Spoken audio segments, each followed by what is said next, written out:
Whew. How's that? Piratey? Good, because we're actually talking about pirates today. Apologies for this. As you can hear, it's raining outside. I did leave the window open on purpose. I want you guys to be able to hear it because it's super soothing.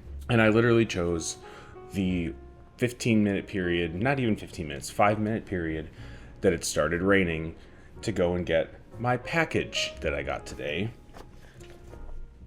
which inspired the topic of today's video. But this is from Relentless Betrayal. I have bought a lot of stuff from them in the past. They make clothes. This shirt is not from them. It's actually very similar. I thought it was for a second. But they always send a little token. This one's actually not my favorite. I really like the one that says burn the ships more. I think I was not alone because they made a necklace of it. So that's why I bought it. And I bought this pewter ring. It is a skull and crossbones, like the Jolly Roger from Treasure Island. And then it has anchors on the side.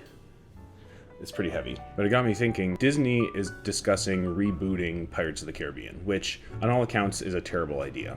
Because we know that Johnny Depp's not going to go back. He said so in his trial. I have very little faith that that's ever going to happen again, unfortunately. Because as much as Disney owns the rights to Jack Sparrow, Johnny Depp himself is Jack Sparrow. Because he's the one who pioneered that character. That was not the vision Disney had. He kind of went off on his own and did his own thing, and then they coincidentally loved it, and now they make billions of dollars off of it. What we really want, Disney, because I know Disney's watching my channel, one of those 24 views that you saw, gotta be a Disney exec. If you're going to reboot Pirates of the Caribbean, drop Jack Sparrow. I mean, you're already gonna drop Jack Sparrow. Really, the cash grab is coming from the name Pirates of the Caribbean and their brand recognition, not Johnny Depp. But if you're going to reboot Pirates of the Caribbean, here's my proposition. Don't keep making kids-level movies with a bunch of pointless fight scenes and a bunch of lackluster blah pirate characters. Make a rated R TV show for adults. Take Game of Thrones, take Breaking Bad, take The Witcher, put it on Disney Plus, make an 8-part first series. 8-part, what could that cost Disney? Like nothing. Like they'll risk an 8-part series. That's no big deal at all. Bring back some of the original characters like Mr. Gibbs, the guy with the eye, and the other one, I forget their names. Purposefully, don't bring back the main characters. Obviously, because we know that you killed Barbossa in a very disrespectful way, but that's a different topic for a different video. If you're not going to have Jack Sparrow, and you're not going to have Will, and you're not going to have Elizabeth, you already don't have the characters that we're used to seeing. So tell a new story. Completely move away from that. Okay, Pirates of the Caribbean 1 came out in 2003. I was 12.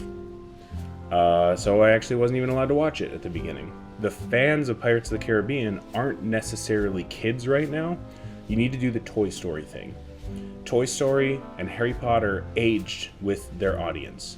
The audience for Pirates of the Caribbean, obviously you can have new audience too. It's, you know, you don't just have to cater to who has been watching that in the past.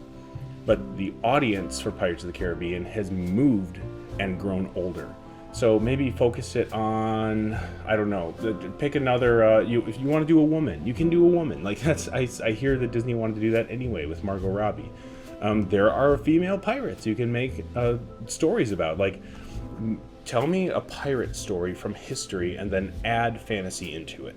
That's what made the first one so magical, was the pirates, the depictions, the redcoats, the time period felt true to life. Whether it was or not, I don't really know, but it felt true to life. They built an actual historical story and then added skeletons and magic into it. That's awesome. So cool.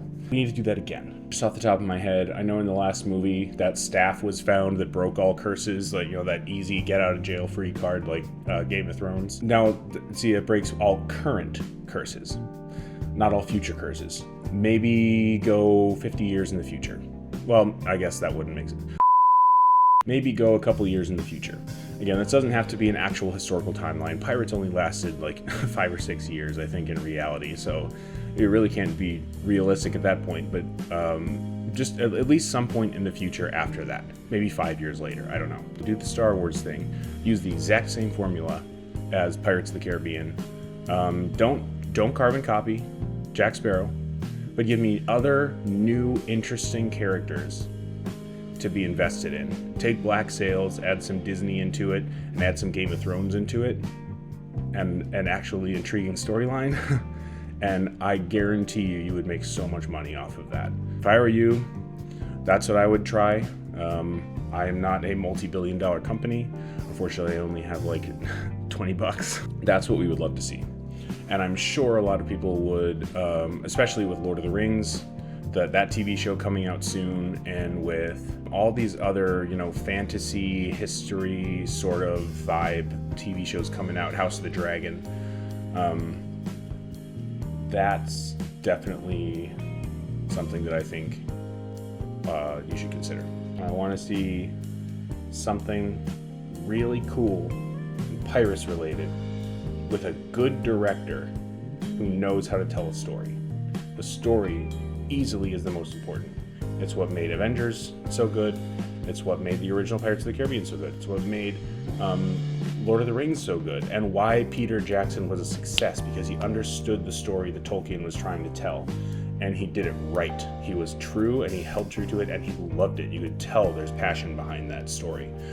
So get a good storyteller, write up a story, get some good actors, and I'd love to see it. Thanks.